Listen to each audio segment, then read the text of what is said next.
Committee of the Whole meeting of the Village of Lake Board of Trustees. Clerk, please call the roll. Trustee Ankerman? Here. Trustee Fisher? Here. Trustee Hatch? Here. Trustee Markey? Here. Trustee Rappin? Here. And Trustee Wright. Here. Thank you. Next on our agenda is our non-agenda items and visitors. The Committee of the Whole allocates 15 minutes during this item for those individuals who would like the opportunity to address the Committee of the Whole on any matter not on the agenda, not listed on the agenda. Each person addressing the Committee of the Whole is asked to limit their comments to a maximum of 3 minutes. Do we have anybody in this room who would like to address the board? There's one person attending online, but they have not raised their hand. Thank you. And I think we should move forward.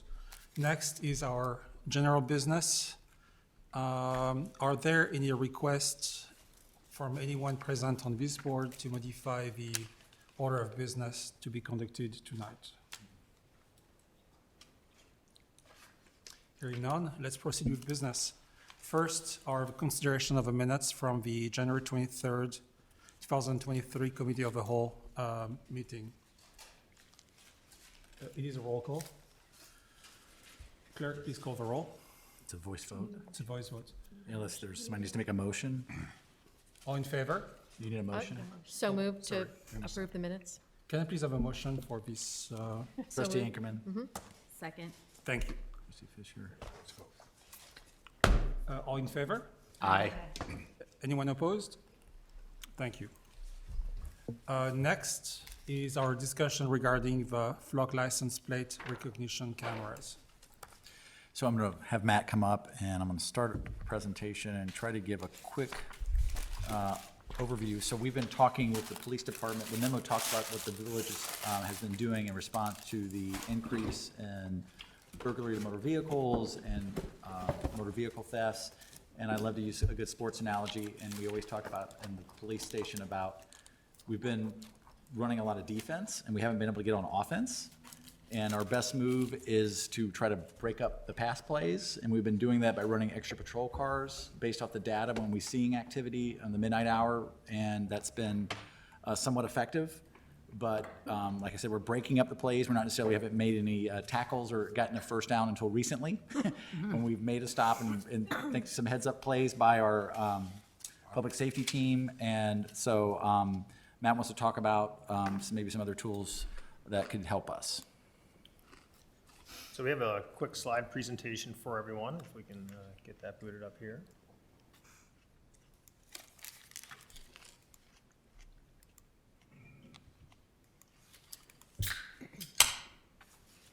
So this evening, as Drew alluded to, is we're going to be presenting on the flock safety systems tonight. We're first going to give you just a little bit of background on some crime stats. The first one you're seeing here is related to burglary. And what we've done is we've selected Lake Bluff, Lake Forest, Libertyville, and Highland Park, mostly because of proximity to us. This is data that's actually aggregated from 2010 to 2020 from uniform crime reporting. You can see how ebbs and flows over the years. This also represents data for commercial burglaries, residential burglaries, but also motor vehicle burglaries, which is obviously what we're seeing a lot of, more or less, versus residential is more vehicular for us. So the next one is theft. So theft, again, it's across the board, we're seeing it.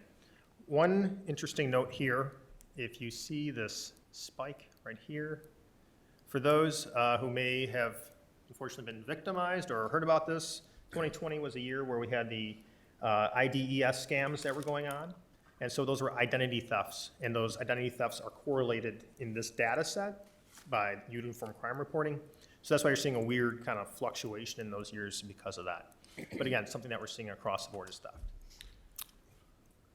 I have a question for you, Matt. Sure. If you go back the slide, if you stay on that slide, if you were to normalize that slide by population, numbers, we're about 6,000. Lake Forest is about 25,000. How would we compare to Libertyville and Highland Park? So we tried doing that briefly. We actually only compared Lake Forest when you say that. And so you can see Lake Forest compared to us, right? I mean, if we have 5,600 and they have more than that, right? I mean, our numbers look a little higher per capita if you're just looking at that data set. Okay, thank you. Same thing with stolen vehicles right here, right? Good comparison with that. You're seeing that, right? So another fact here, and we'll go into it in a moment, is some of these occurrences here, there might actually be more. And what I mean by that is this. Under uniform crime reporting, if there is one location that had multiple vehicles stolen, it's one incident, right? So you may have been victimized by having 2 or 3 or a dealership 5, right? But under this here is reporting as 1 under this circuit, just for point of reference, right? So this is incidents related. So if we go to the next one. So this one, we did a little deeper dive, if you will, and this is just Lake Bluff data. On this data set, we also included criminal trespass and 21, 22, and 23. That was because in 2021 and moving forward, there's a new system of NIBRs that's being reported, being used by the federal government, by the state. It gives a little more fine point data on crimes, like time of day, multiple, like if it happened to your neighbors and to you, that's not counted as 1, that's counted as 2. So this is just a little transitional period for us, and we just wanted to kind of reflect that. But we also included criminal trespass. And what that means is someone who either has gone onto property, a house, or anything like that, or actual physical property, but also someone who may have gone into a vehicle, okay? So we wanted to include this because it's not under the traditional uniform crime reporting, so we kind of broke this out. Another interesting point to this, and this is just speculative, is that sometimes people will come up to us and say, hey, I think someone went into my car, but I didn't say anything, right? So we saw in 2017 that there was a lot more reporting of that. And now we're kind of going this way, and it kind of came up a little bit. We don't know for sure what the actual numbers are because we feel that we're not getting every reported incident, right? So we're cognizant of that. We're trying to educate folks, be like, hey, when someone says, hey, I think my car someone went into it, please let us know so that we can try to, maybe there's evidence there that you didn't realize, right? Or at the minimum, we know how to deploy our resources a little more effectively when that occurs. The memorandum talks about the village had previously budgeted monies to do LPR cameras. It was around right after 2017. Mm-hmm. Lots of activity then. Oh, and just one more quick point to that is from 20 and 21, we've had 3 vehicles stolen. 2022, we had 5 vehicles stolen. And current 2023, we've had 2 vehicles stolen. So just kind of put that in perspective. Can you just give us an example really quick of theft? That seems like just a really general. Theft? Yeah, the theft category, because the other categories seem very specific. Just a couple examples of what falls into that. I mean, clearly stealing, right? But right. What actually constitutes that? Sure. So that could be anything from retail theft to, like you said, with the 2020 identity theft. So under that bracket of theft is pretty encompassing, right? There's a lot of things that could fall into that. If someone theft of mislaid property. So someone comes along and, finds your property on the ground and says, you know what, I'm just gonna go ahead and keep that. Well, it's not your property.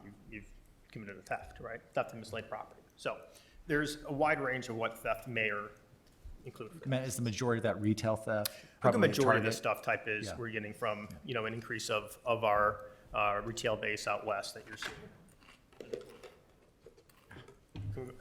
So this is an interesting point here, and we wanted to kind of highlight this. This is part of the reason of what we're doing. This is for burglary to vehicle, criminal trespass to vehicle, and stolen vehicle from January 2022 to January 23. This was towards the end of the month we put this together.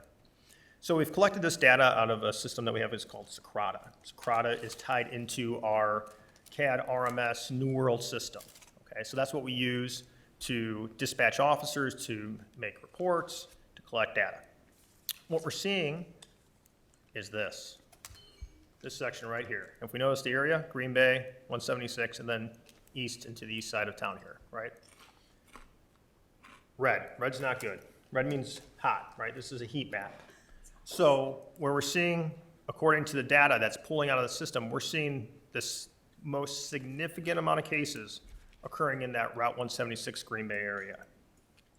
So We're seeing some out here, right? I mean, we have dealerships out here, we've had another little occurrence here. We're not seeing really anything in the sanctuary, but we're seeing it right in here.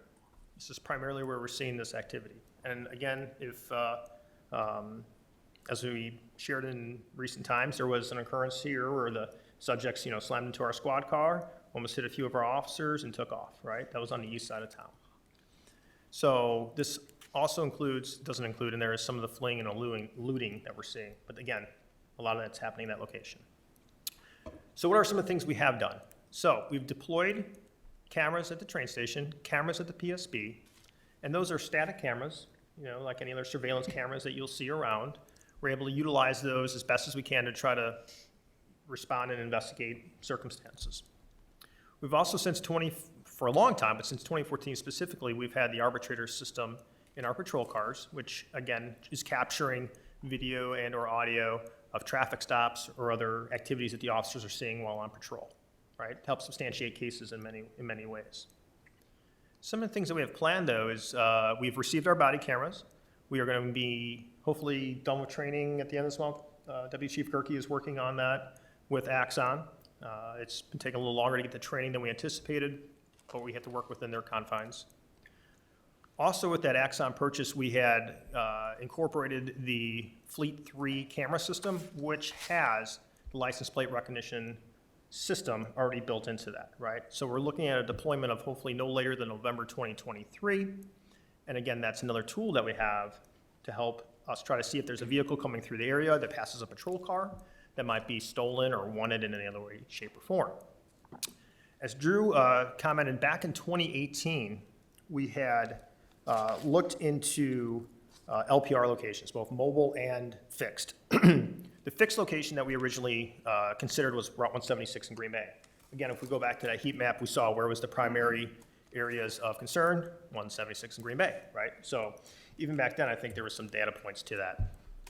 So we looked at that cost. We were looking at roughly, I think it was like $55,000 plus another like 60-some to 70-some thousand dollars for infrastructure to make that happen, plus those reoccurring yearly costs, okay?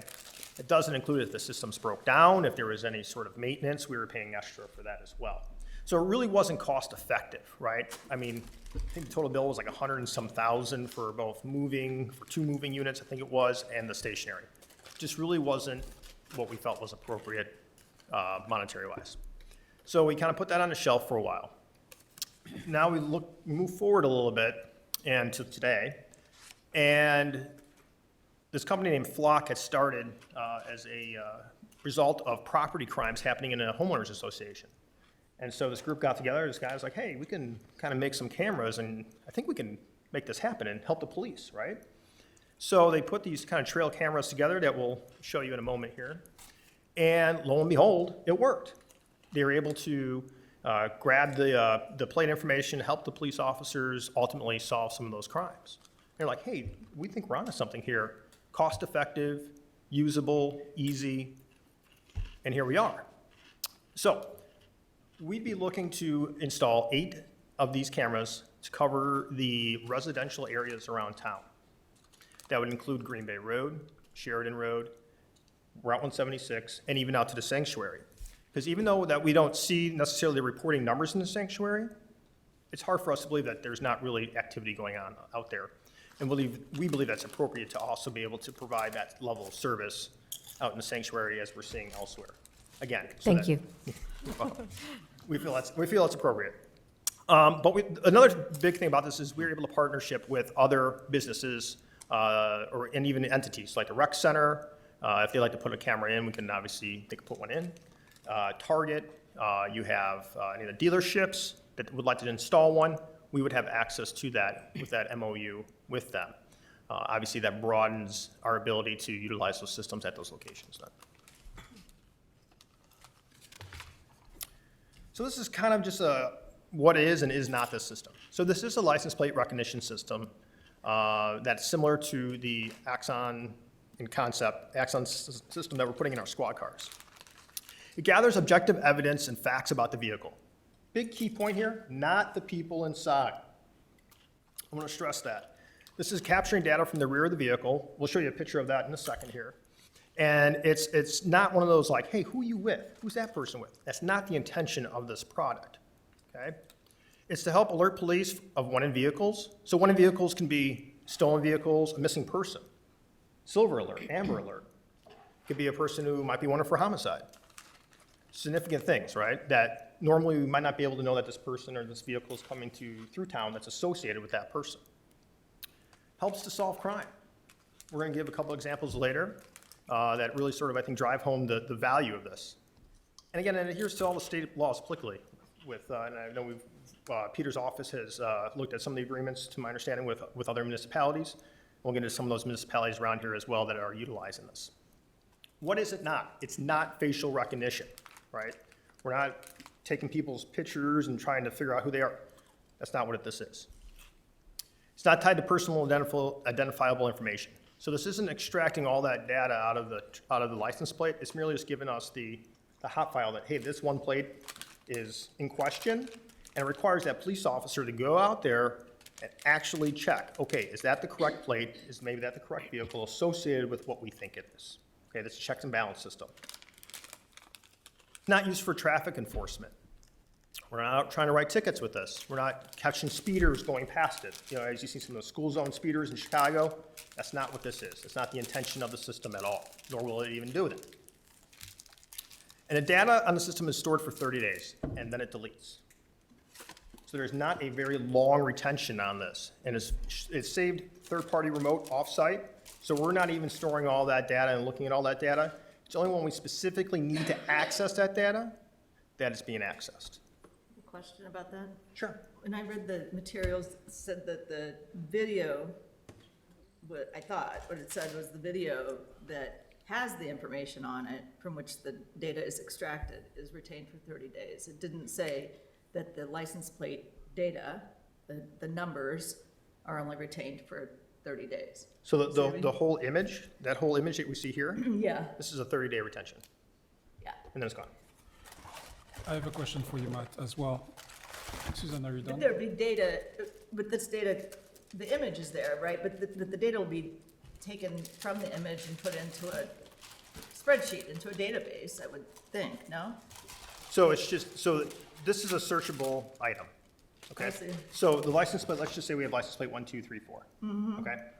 If we don't search for license plate 1234 for whatever legal purpose that we actually have to do that, that data is cleaned off the system.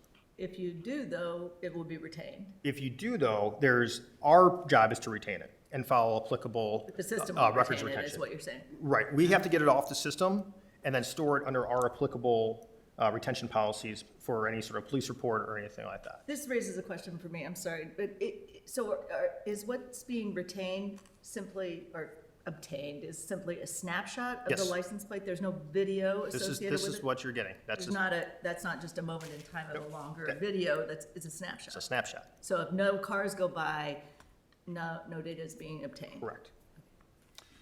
So I have a question for you, also related to a few slides ago when you showed the heat map around 176 and Green Bay. So obviously people want a point of egress, and time is the essence, where people will do a quick hit. I also understand that people are using stolen cars to steal other cars. So what's the time using that system by which you will be alerted that there's a stolen car here and there's something to do? Is that going to be a system that pings you right away? So my understanding of how the system works is this. So as soon as it comes past that, it captures the data, right? And it can process that data. The data is sent out an alert. Now, how microseconds or how fast that is, I can't tell you. I do understand it is very quick. But it's not a system you check the day after. This is right now in about a couple minutes from now. Correct. So so if this like this car here, like if we were to use this car, it comes past this camera point here, right? And it acknowledges that license plate, right? And it checks the system as rapidly as it can, right? And it comes back, hey, this car is in question. We're then being alerted on that, okay? And that alert is coming in a few ways. Obviously, there's the interface that we have in our squad cars for this. And two, the Glenview Dispatch Center, we're working with them for them to establish a policy on specific types. So if we have a stolen vehicle, or if we have a vehicle that's wanted for whatever reason, that's, homicide, the missing person, right? Some of those more significant cases, if you will, not like a suspended license plate or something like that, right? Something that's very significant that says, hey, you guys need to do this. Glenview is also going to be working with us to alert us. That way, if we're out on a call handling something else, Glenview can say, hey, I understand you're handling a call for service right now, but FYI, a car just came through that, is possibly stolen, FYI. And then we can respond to that. And you got to remember, too, that some of our partners around here are on our same radio frequency, right? So we share that radio communications with them. So I'm thinking about the auto theft example. So if there is someone who takes a vehicle and uses it in a string of different offenses, we don't often know that the vehicle is stolen till the next morning. People are asleep, it's 3 o'clock in the morning. So there's no immediate knowledge that it's XYZ, 1, 2, 3, go see where it is. So it's the next morning, we can see XYZ leaving, but then through this, you might also be able to see that ABC vehicle came in before that, dropped somebody off, they picked up a vehicle, and so through that chain of events, looking back forensically, you could see, if, these people were suddenly in the area able to look at different vehicles, choose one, take it, it would be able to track how did they get there. Unfortunately, then, if they use a series of this vehicle was taken in Highland Park, and then that vehicle was brought up to Lake Bluff, it's so far back that it would be difficult. So I'm trying to apply it to our specific situation, saying, how would this work? And in that case, it wouldn't really help in real time. It may help forensically, but if it's linked to yet another, if the place that it was stolen had this as well, then we can kind of eventually get back to how did this originate? So we have a bunch of those points. Barb's getting, we're gonna hit a lot of these. Good statement. So let's try to unwrap that just a little bit and kind of go back and kind of, piece that together, if you will. So let's kind of start from the beginning. So we're capturing data coming in. Okay, that's our intention, right? So that way we know if there's a hot car coming in, right? Now, what we can also do with that is enter real-time information into it. So let's say that you just called and said, gosh golly, my car just got stolen. Okay, all right. We can put that information in really quick and send it out to the system, right?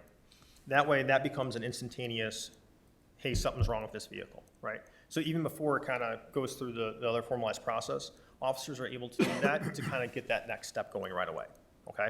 Can I just ask, where's it going when you send it out to the system? More than Lake Bluff, right? You just said it's going to Glenview and. It's going to the flock system. Okay. Right? And then what eventually happens is when stolen vehicles are ultimately entered into the stolen database, and I'm being kind of basic with this, that gets updated from the state to this system. I believe it's either twice a day or once a day. I forget what their schedule is. So that is, to Barb's statement, is maybe didn't get entered yet, right? So this is like that ability to get that going a little bit faster. And it Okay. shares all over the state? It then? shares, right? So all over, whoever has that flock system and who we're sharing data with can have that and know that that's a questionable vehicle, right? So what does that mean? Like, how many people are actually doing this? And we're gonna get to it in a second here. But multiple agencies. We're looking at Lake Forest. We're looking at North Chicago. We're looking at Libertyville. We're looking at Vernon Hills, Highland Park, Northbrook, Gurnee, Waukegan, All communities that use it? all communities that are Okay. using this. And Okay? so Matt, there's an example this summer, last summer, where we knew a car was in our vicinity. We wanted to find that car. And that car might have transited through a village. We didn't know that at the time. So is there a possibility with that system to do the data mining that says, let's look at the last 2 hours if that car has passed through our community, now that we know the license plate that we're looking for? So as you see here, and it's a great question. So what is the historical data search that we can do with this? So this allows us to search a lot of things. So let's say this vehicle here is what came through in that occurrence, right? And let's say you only knew that this was a grayish color vehicle, right? We can actually search by that color and say we are looking for a gray in color sedan. And we can put that into a query, and then the system will feed back from that time period, being very specific, on what those vehicles were. Okay? Let's use that in a real world example. It's one I was gonna share later, but I think it's the point right here. When we were researching this, we had the opportunity to speak to agencies across the country. We spoke with about 25 different agencies, some as big as Oklahoma City, down to counties in Georgia, up to Michigan, all over the place, out to California. And in one of those conversations and the questions we asked was like, hey, what was kind of like an interesting case or a very positive turnout case that happened? So one circumstance, there was unfortunately an abduction that took place. And the offender had thrown the victim's phone out the window. And at some point in time, the victim was able to get away. The only thing the victim knew was that it was a possibly silver-colored sedan. That was it. Nothing more. The agency was able to go back, look at their flock cameras in that specific time period, right? They were able to check 2 points. They see what appears to be this vehicle. They're able to check. They actually find the phone. And ultimately, they're able to put this case together and charge someone with that crime. Just by this system being there and a color of a vehicle, and that it was a sedan, they were able to close a very significant case. So even with something like that, where we've never had that chance or opportunity to do before, gives us that opportunity, heaven forbid that we do need to. So as we talked about, Steve, as you were asking, so roughly 12 to 13 departments right now in Lake County are currently utilizing it. Again, Lake Forest, North Chicago, Libertyville, Vernon Hills, but across the state, roughly 185 municipalities are utilizing this in the state alone. And that's not even across the country. So as we see, I mean, it's very profound that a lot of departments and places are utilizing this. Are they using the permanent cameras, or are they using the cameras on the cars? Okay, so let's actually talk about that real quick. So this is for flock. This is for the static locations right here, okay? But Axon, which is the product that we've purchased to use for MVRs, is working on an agreement with Flock, and they're actually trying to meld the systems together. So what does that mean? That magnifies our resources, right? So now we have patrol cars, and again, with the approval of this, we'd have the static locations, right? So we're magnifying what we can do with this system, right? So let's say we're driving along and we're using our patrol car and we happen to be in an area that's not directly being hit by a Flock camera, right? Well, if those systems integrate like we're told they're supposed to, and the camera in the squad car gets it, but someone had entered it on the Flock system from some other town, we magnified our resources by that partnership. And so as you magnify those resources and you have these data points available locally, are these shared with the other communities in real time? So the communities, there's a couple options on sharing. We can individually select which municipalities we choose to share with, or we can do a more blanket sharing of data, right? Regardless of how that turns out, all those are checked, right? So if Regis was a police officer and he had permission to be in there, if he searches for something, that's logged. There's that, and then we would be conducting audits on that as well. So there's checks and balances to that system. And again, even if someone that we do share data, we know that the data is being shared. Chief, I'm going to ask you a really broad question. Okay. Okay. Because I'm sure we might get questions. What would you say to someone asking about an overreach of surveillance? How are we going to be responding about what guardrails are in place to protect people's privacy? So as we discussed earlier, this is taking photos from the backside of the car, right? We're not trying to gather that inside person data, right? That's not what the intention of the system is to do, right? Currently, I mean, wherever you go, cell phones are tracking you, right?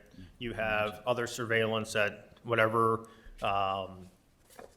store or business you go into, almost anything has it. You drive past Ring doorbells on everyone, how do I say everyone, but a lot of people's houses or Nests or whatever the product is, right?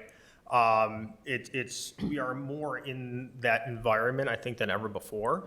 But in this case, this is almost like a step back, right? This isn't trying to grab video and take that, all that stuff with you. This is trying to grab that snapshot. It's like a trail camera in the sense of it just hits that one picture that says, hey, something just went by me. Here's what it did. Here's what it was, right? So I think Flock is sensitive to that, and they see that this is just a short retention, 30 days, back picture, not trying to get the inside. I think it's pretty limited. So I think some of that can maybe be answered too with that draft policy from the Village of Lisle. Absolutely. You want to talk about that a little bit? So, Can I just ask a really quick Sure. question about that? Can you guys be subpoenaed for that, I think it's the right term, subpoenaed for that information from a private, like a lawyer or something? Let's say you have all the information sitting there for 30 days, and can someone else come to you and say, I'd like to pick through that for something? the Other answer, than Great question. crime? so if Peter can opine to from his recollection or not, but from my understanding is no, right? And once it becomes a document of the department, then it follows applicable FOIA, it follows, records retention and everything else. But until that's actually pulled off the system and brought into an actual police case, that is not requestable by that standard. And I think the key point is if something is controlled by us, then it's potentially FOIable. But if it's not, if we haven't asked for it, if it's somewhere else, then it shouldn't be FOIA. Then it's not our document. We're not in possession of it. What about But if, could they be subpoenaed? yes, Third party? Anybody can be subpoenaed. Right. Right. But what But that's about- got to be, I'm sorry. Yeah. That's just, FOIA, you don't need litigation. Right. Subpoena, there's got to be some case Right. going on about it. Right. So. I mean, I As you see know. that as a great tool, as in we would give Matt and his team a tool to actually know if something is happening. But I could also say, you know what, there's a camera here and a camera here. Okay, find me a record for a car that crossed that intersection in the last 10 minutes, and it would become part of your records. Is that a proper case where we could be prompted to retrieve that record? So it would be, my understanding would be is if we did that inquiry, we pulled that one specific vehicle out, Right. that would be part of the record. Let's say you get a subpoena to bar for a car that passed our community by for any reason. Would we have to respond to that request? So is it part of a police case, or is it like, hey, please check this period to this period? For a car that might not be part of a police record? My understanding is no. We wouldn't, the policy wouldn't allow us to request the Yeah. information because it's not a legitimate or it's not a lawful purpose. So, yeah, and the draft policy, this policy, I'm going to kind of hurry up a little bit. Yeah, So, sorry. So there's a policy that was passed out late in the day, so apologies for that. But this is the Village of Lisle, southwest suburb of the Chicagoland area. They developed this policy, my understanding is in conjunction with the local ACLU ACLU, office. So the idea that this is trying to address civil rights concerns. And section 436.6 talks about accountability and safeguards. A lot of things I think that you guys are worried about, addressing how this is managed. And there's an individual at the department that's named in charge of this program. They have to go through that person. So it's not willy-nilly somebody say, hey, run these numbers. That there's a process internally. There's a process how we interface with the third party that's managing the data. And it spells out all that. And it really focuses on when is this used. And I think that's what Matt talked about very early on, is that this is not, we're not looking to see that the Irvins have all their license plates are up to date and they have the proper sticker. That's not what this is for, right? This is for more serious crimes that is not there to be used on, a more common basis, really to focus on the crimes that we talked about earlier, significant crimes that are occurring presently. So, Matt, I don't know if there's anything you want to focus on in terms of the use and what the intended use is for, to clarify that. But these policies like this, most of the time, the board doesn't see these, just as a matter of conversation, but they are, I think we provided them maybe a couple times in the last couple of years. But these are developed around all the operations of the police department, and this is part of our remaining certified by CALEA, as an accredited law enforcement agency in managing risk, liability. So this is just an example of that, so. Is there any data about expected decrease, the effectiveness of this decreases? So this is actually really new. Flock's only been on since about 2015, and most agencies. So that we- limited data. It's limited data. Okay. Yeah. That's what that's the short answer. Short It's answer. The jury's still out, right? Okay. The idea is Yep. that, can you directly correlate this with crime data? It's like, it's such a new technology, time will tell, but But they're solving cases. the flock will tell you absolutely. But data will So tell. to the north, to the south, and to the west, all those communities of us are all using it. And do you have a site plan of where our cameras would be? Yes, do you want to, Drew, if you don't have it handy, we can pull up the heat map and just utilize that as well. Okay, thank you. So we're looking at, actually partnering with North Chicago and partnering with Lake Forest for a few of these locations. And we're gonna be actually, hopefully, installing them in their areas, where we have our data, right? Because they're already gonna be utilizing these systems as well. And to complement that, Lake Forest is using one of the major routes, like 43 and 41. So We're trying to we wouldn't put them there, they would, and then we would share. Okay. So we'll be covering every inn, Sheridan, where Sheridan comes up, McKinley, Green Bay, Route This 76, is right by the high school, back behind the high school, Green Bay and Sheridan, Green Bay and Sheridan. like entering, And then again, the sanctuary coming into each phase. coming down. Those would be the 8 at this point in time, which would cover the residential areas primarily of the town. And then as far as the private, like the bigger commercial retail centers, you would look to work with those property owners to establish cameras there that we get access to. Correct. So we've actually already kind of just had that open conversation with Target on an unrelated thing, said, hey, have you heard about this? And the store director and, was it regional LP? I believe so. Wasn't familiar with the product, but they were like, oh, well, that's interesting. So don't know where that's going to go, but again, we at least kind of had that initial conversation. And before we start speaking with the car dealerships, we wanted to present first here and see kind of where everything was at, so. I just, so, I mean, I spoke to Drew about this earlier, like this is clearly like a amazing tool for you guys to use. I have some issues with the privacy part of it, because I do feel like it, even though there's no personal information, a license plate does pretty much tie to a car that ties to a specific person who drives it most of the time. So you're basically tracking a person, an innocent person, driving all over town, and you can basically put all those data points together and track their whole schedule and day, which to me is a little uncomfortable, only because I feel like that's private personal information where you're tootling around town. And you're probably not doing anything wrong, but it's still, I mean, it's privacy. For the amount of theft that we have, I'm struggling with if that feels like it's a good balance.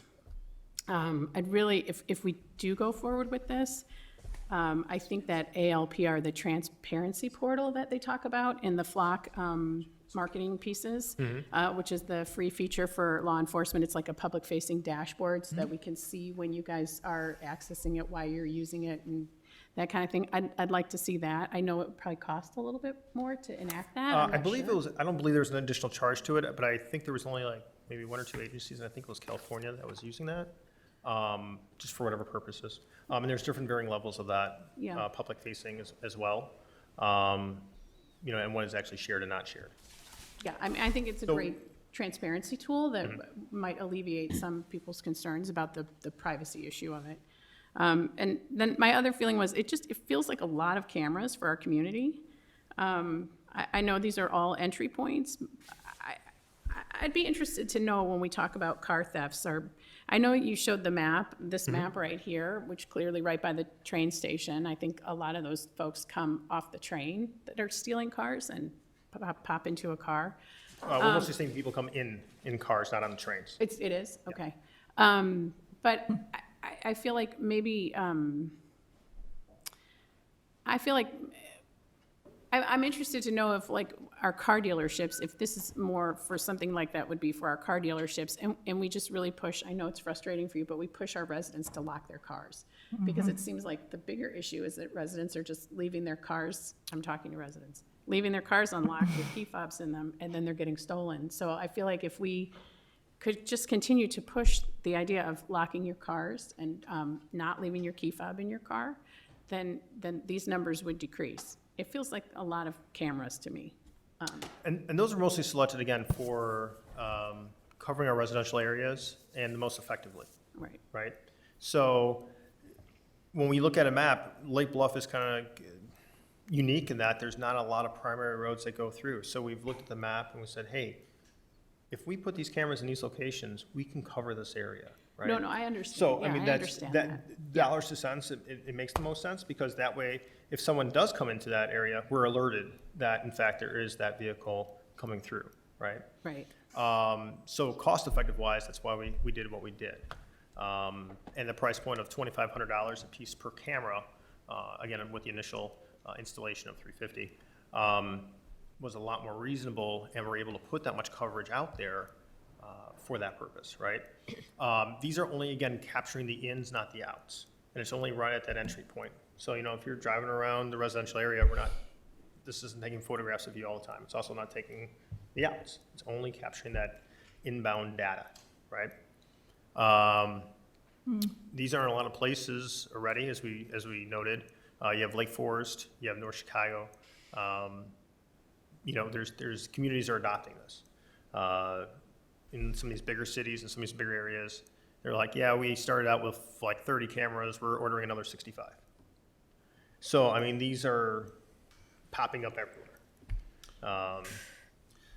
Yeah, I'd like to, well, I'm very supportive to your the privacy of our residents. And I'm also sensitive to, this is only used for legal concerns, and the data is the retention for the data is for 30 days. Talking to other police chiefs around, with the communities around us, it has been a pretty intractable problem. People doing these things are moving from community to community, and as people get a grip on what's happening in the community, a few days later, people are going somewhere else to steal cars. I think that we need to provide the tool to Matt and Eric and their team to put an end to that, or to say, you know what, we are tracking what is happening on entry points in Lake Bluff. And working with other communities, this is not a whack-a-mole, all communities are working together to prevent that. I think there's a sense of loss of privacy, I agree with you, but also, I don't want to think that I forgot to lock my door outside for the van that is outside my house, and somebody went to visit it last night. And we have no clue how that happened. I think we need to give a tool to Matt, and that is, even though I'm very sensitive to what you said, that is, my privacy is important to me. And we'd be looking at, this is, essentially a year-by-year contract, right? So we'd be looking initially 2 years, right? But after that, it's kind of just, all right, are we still good with this? Are we not good with this? We're trying to go this right now, because when it first came out to us some years back, it was $1,500 a camera. Right. Now it's up to $25. In the end of March, it's going up to $3, from what I'm being told. So that's why at first we're like, do we cut back a little bit? But we're like, you know what? If we're doing this, here's like the big picture. Ask for May, settle for June. Right? I just wanted to say, I'm intrigued. I would like to entertain the idea of trying this on a couple years initial basis. The fact that we're not on the cutting edge, we're following some of our neighbors, makes me feel a little bit more comfortable in that some of those challenges have already been faced by neighboring communities. I'm intrigued. Thank you. From following up also on Joy's point about privacy, Matt.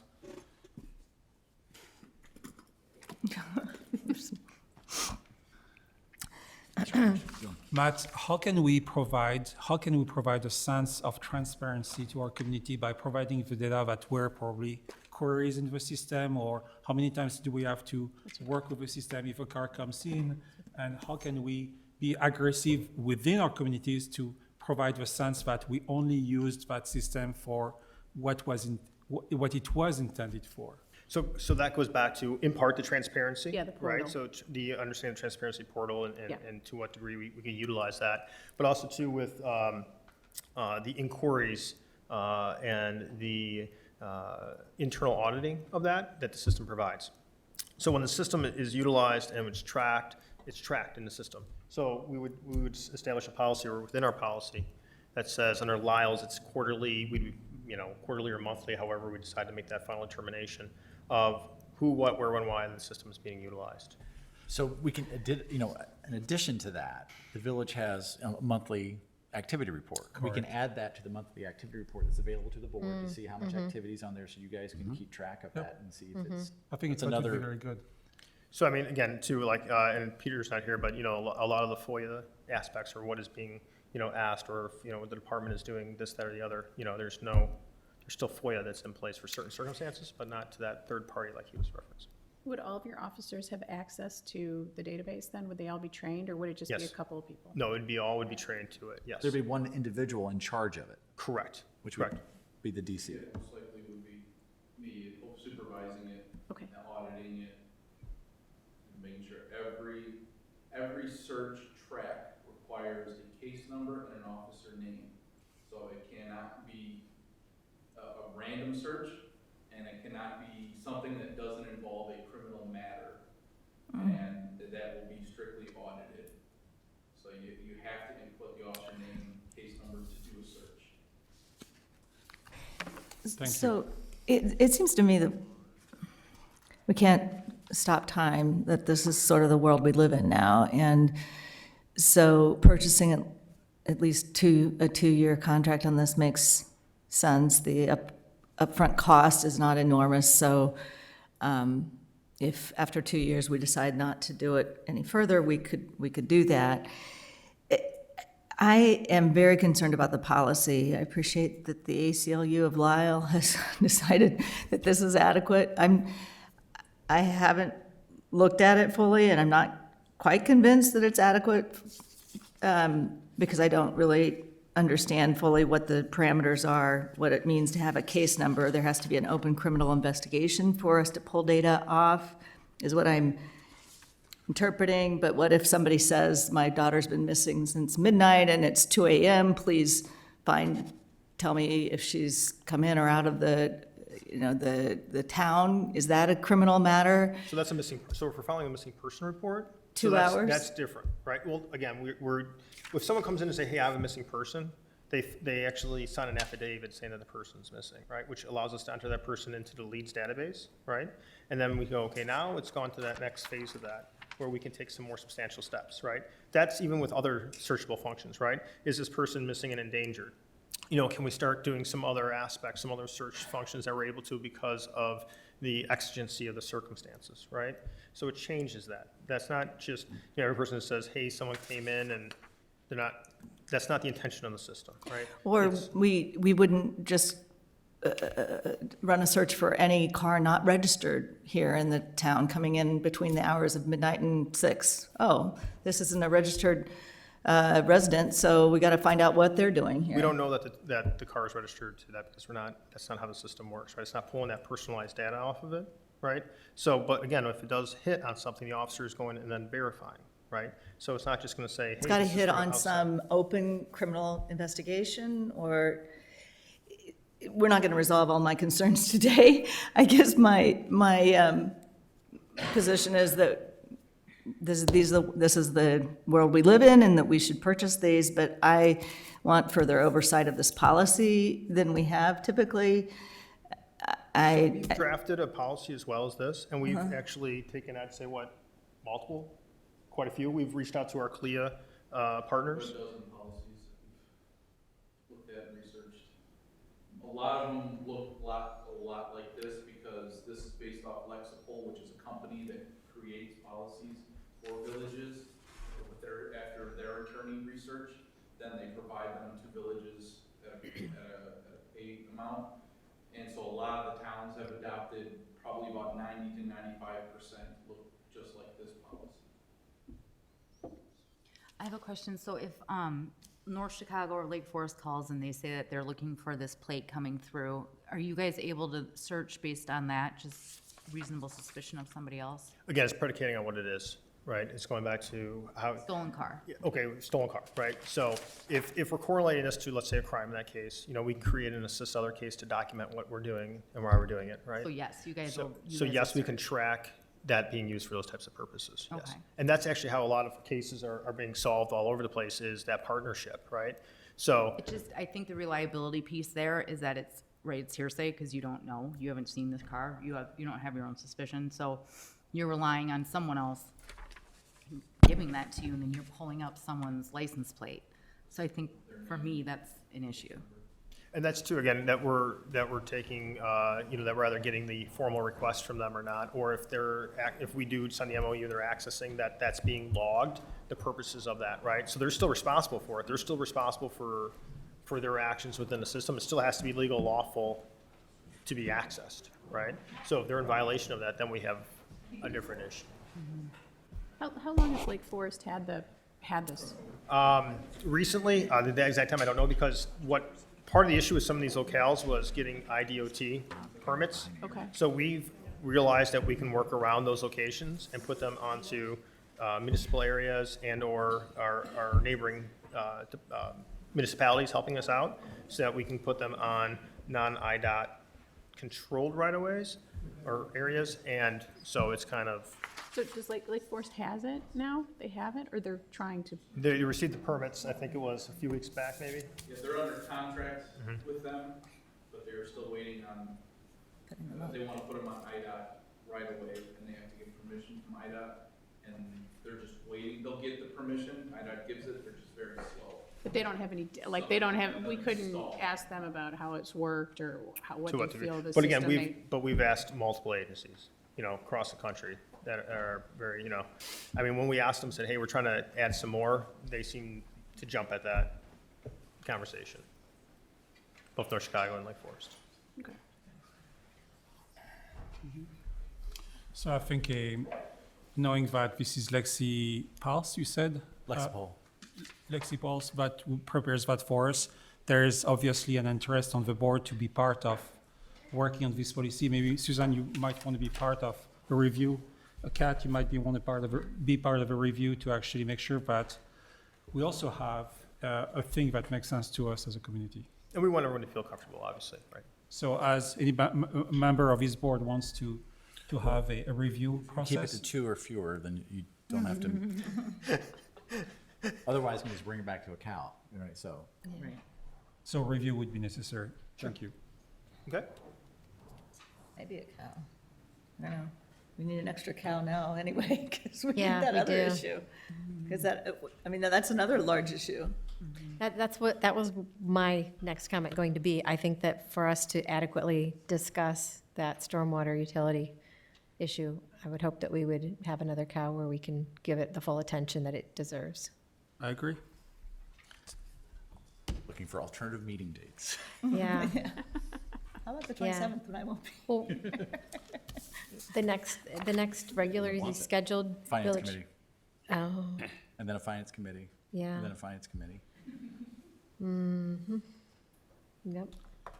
Eric and Matt, thank you very much for your Thank work. you. Thank you so much. Thank you. Maybe attached to that February 25th one. We'll find out some more dates to continue, Is there, finalize this as well as the stormwater utility update. So, okay. so is there a reason why we couldn't go forward with the meeting and put the stormwater utility up? I know it was supposed to be during the cow, but can we put that at the end of this meeting? No. Not permitted. And so we will not discuss. Because there's some significant issues that the community has raised that we need to talk about. Can we have a special We'll find a meeting? date, we can have a special meeting. Saturday morning. Do you want All a right. motion to adjourn? So motion, at this point, I will welcome. Well, just to clarify, so my understanding is that there's comfort with doing the purchasing, but we want to get the policy right. So Matt can just go ahead and initiate the acquisition, and then we'll, okay. Just wanna That's make sure. where I am. Okay, I think that's what I heard. Ditto. Yeah. And can we talk a little bit briefly about the stormwater, just not to talk about it, but the timing of when we talk about it?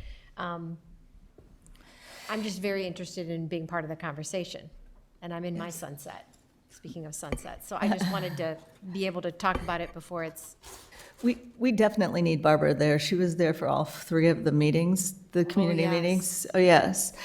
oh, yes. And I'm very interested to hear what you heard. So I'll just have to circulate some dates and try to meet Yes. very soon. Please, everyone, clear your calendars for Could one we more. do a cow and a finance and a board meeting in the same day? Can't we just? Oh, my gosh. We've done 5:30s and 5s before. We'd be here for like 6 hours. Well, it's either that or come in on a Saturday. I've tried that and that didn't work out, so. Well, isn't Okay, there a I'll send set? some dates, I'll send some Okay. dates. Okay. Say yes, y'all, come on. No, I think this is important. We need to get this Yeah. done, okay? I agree. Okay. All right. So Motion to adjourn. without any further discussion, I would welcome a motion to adjourn. So made. Second? Second. Thank you. And we're adjourned. Thank you very much. All in favor? Aye. Anyone opposed? Oh, I'm sorry. Let me get this out of your way. Like, keep sneaking over that way, I don't